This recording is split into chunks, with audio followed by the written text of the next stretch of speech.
ఈరోజు మనం ఇన్ ఎప్పుడు వాడాలి, ఎట్ ఎప్పుడు వాడాలి ఒకసారి చూద్దాం.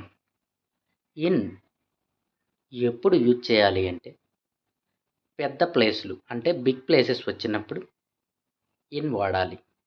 అలాగే స్మాల్ ప్లేసెస్ వచ్చినప్పుడు ఎట్ని యూజ్ చేయాలి. ఒక సెంటెన్స్ ఫామ్ చేసి చూద్దామా?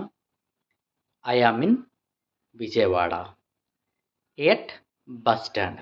ఈ సెంటెన్స్లో విజయవాడ ఒక పెద్ద ప్లేస్ కాబట్టి ఇన్ విజయవాడ అని వాడాం. ఎట్ బస్ స్టాండ్, విజయవాడలో బస్ స్టాండ్ అనేది ఒక చిన్న ప్లేస్ కాబట్టి ఎట్ బస్ స్టాండ్ అని యూజ్ చేసాం. ఒక ఎగ్జాంపుల్ చూద్దామా? I am in Gannavaram at airport. Thank you so much.